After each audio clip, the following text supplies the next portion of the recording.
नमस्कार, हमारे साथ महेश अग्रवाल जी हैं। रक्सौल में आज मैं आया हूँ, इनसे बात करेंगे और जानेंगे कि आज सभी जो पार्टियां आपस में बिहार में जो काम कर रही है उसकी क्या अच्छे काम है या कैसे काम है। सबसे पहले सब बिहार में बहुत सारी पार्टियां, मुख्य रूप से 3 पार्टियां काम कर रही है, बीजेपी, आरजेडी और जदयू। क्या आपको लगता है कि इन सारी पार्टियों से जन सुराज भी नई नई पार्टी बनकर जो आ रही है, क्या क्या मिशन होगा, क्या उसका उद्देश्य होगा, इसके बारे में आपकी चर्चा की क्या समझ में आ रहा है? 1990 तक ये प्रदेश कांग्रेस के द्वारा शासित रहा। बीच में 2.5 साल के लिए कर्पूरी ठाकुर जी का शासन आया, तो कांग्रेस की नीतियों से लोग चुभे हुए थे। तो 1990 में लालू जी के हाथ में कमान गई। लालू जी ने 15 साल तक इस बिहार राज्य को चलाया और 2005 से नीतीश बाबू इस प्रांत के मुख्यमंत्री रहे। कभी भाजपा के सहयोग से रहे, कभी लालू जी के सहयोग से रहे, लेकिन बिहार की दिशा और दशा जो होनी चाहिए थी, बिहार एक, अगर इसको कहा जाए कि बिहार का एक ही उद्योग सबसे बड़ा और सबसे सफल है, वो उद्योग है मैन पावर सप्लाई पूरे भारतवर्ष में बिहार का। अगर बिहार के मैन पावर को अगर बिहार में रोक लिया जाए, तो मेरी जहाँ तक समझ है, ये बात मैं कह सकता हूँ कि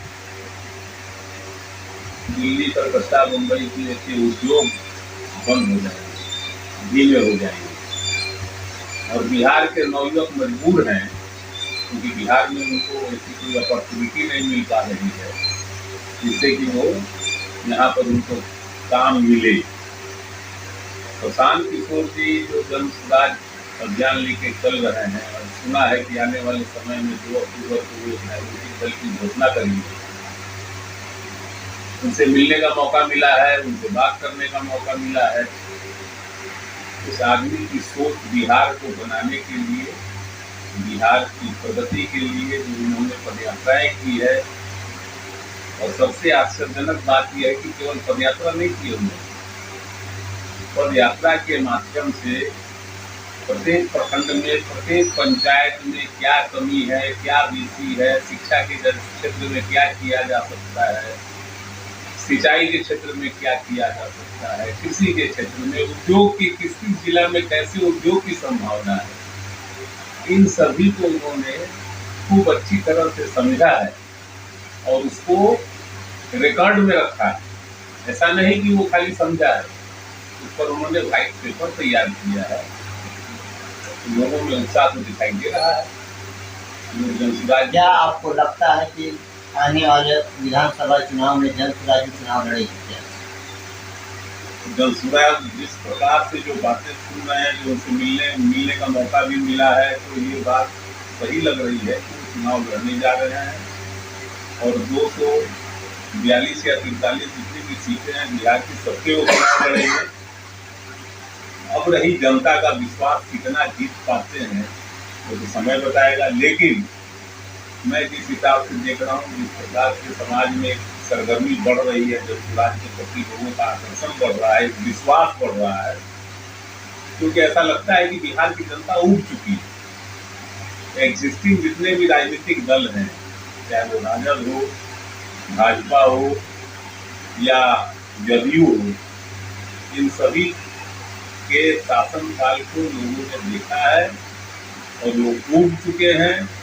उनको एक अलग एक ऑप्शन चाहिए, तो जन सुराज एक अच्छा ऑप्शन हो सकता है, क्योंकि विगत में हम लोगों ने देखा है, दिल्ली का उदाहरण सामने है, पंजाब का उदाहरण सामने है कि एक केजरीवाल जी की पार्टी, आम आदमी पार्टी ने 2 बार किस प्रकार से बहुमत पाया है विधानसभा में, दिल्ली में। हाल में ही पंजाब में जो चुनाव हुए, तो ये बड़ा अभी ये समय और काल के गर्भ में ये बात छिपी हुई है कि रिजल्ट क्या होगा, और जिस प्रकार से कैंडिडेट चयन की इनकी प्रक्रिया है, जिस प्रकार से ये काम कर रहे हैं, और जिस प्रकार से इन्होंने अपने इसको बनाया है, संगठन को बनाया है, तो कोई चमत्कार हो जाए इससे भी आदमी को ना नहीं करना चाहिए कि कुछ भी चमत्कार हो सकता है। हो गया रिकॉर्डिंग? ठीक है। क्या? हाँ, ठीक है। क्या आपको लगता है जैसे प्रशांत किशोर अभी अभियान अपना ले करके चल रहे हैं, तो बिहार में प्रशांत किशोर को आप एक दूरदर्शी नेता मानते हैं? क्या अच्छे दूरदर्शी नेता साबित होंगे? इसमें कोई शक नहीं है। बिहार को बनाने के लिए वैसे ही दूरदर्शी और पढ़े लिखे और पूरे विश्व की जानकारी रखने वाले के हाथ में ही बिहार की बागडोर आएगी, तभी यहाँ पर परिवर्तन दिखाई देगा। स्वार्थ विहीन राजनीति करनी होगी, और इसमें मेरे को प्रशांत किशोर पर भरोसा दिखाई देता है।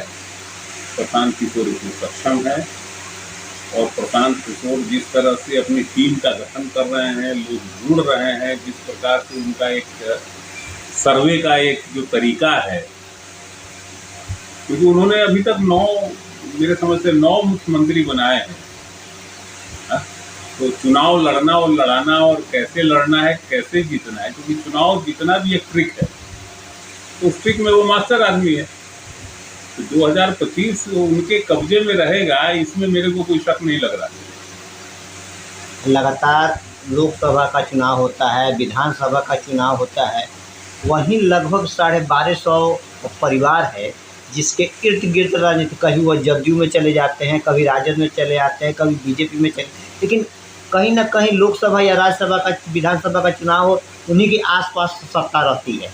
तो क्या आपको लगता है कि जन सुराज के माध्यम से अच्छे लोग राजनीति में आ पाएंगे? क्या अनपढ़ लोग हो जो अगर राजनीति में अच्छे लोग नहीं आएंगे, तो जिस प्रकार से भ्रष्टाचार बढ़ा है, लालू जी के राज में तलवार और बंदूक के नोक पर लोग लुटाते थे, आज कलम के नोक पर लुटे जा रहे हैं, फिर रुकेगा कैसे? लेकिन लोगों का लूटने का सिलसिला लगातार जारी है, बदला नहीं। मैं कहता हूँ कि वो तो एक अफसोस, वो तो एक संतोष की बात थी कि किसी ने बंदूक लगाया, रिवॉल्वर लगाया, पैसा लूट लिया। लेकिन जो कलम की धार पर जो लुटाई हो रही है, ये बहुत पीड़ादायक है। जो कलम के धार पर लुटाई हो रही है बिहार में, चाहे आप अंचल में चले जाइए, चाहे अनुमंडल में चले जाइए, जिला में चले जाइए, पुलिस के यहाँ चले जाइए, जैसे लगता है कि साहब कहीं एनआरकी है। नीतीश कुमार को का जो सत्ता है 2014 के बाद नीतीश कुमार जो सत्ता में आए, वो तो कहते हैं बिहार में अब वह जंगल राज था, अब ये मंगल राज है। आपको आप कैसे देखते हैं? हाँ भाई, तो जंगल राज था तो बंदूक से लुटाई नहीं हो रही, कलम के नोक पर लुटाई तो मंगल हो गया ना। और जंगल राज में अब कमी क्या है? प्रतिदिन तो हत्याएं हो रही है, कहाँ कंट्रोल है? जमीन के झगड़े प्रतिदिन बढ़ते जा रहे हैं, प्रतिदिन हत्या हो रही है, प्रतिदिन एक ऐसा दिन नहीं है जब बैंक नहीं लूटे जा रहे हैं। ये तो मंगल हो रहा है। तो कहने का तात्पर्य मेरा ये है कि बिहार एक परिवर्तन चाहता है, बिहार की जनता एक परिवर्तन खोज रही है। ऑप्शन के अभाव में, ऑप्शन नहीं था, 3 लोग चुनाव में खड़े होंगे, 3 दल के खड़े होंगे, वही 1200 परिवार से जुड़े हुए लोग खड़े होंगे, तो जनता कहाँ जाएगी? चौथा है ही नहीं, तो किसको देगी? उसी में से चुन के किसी को लाना।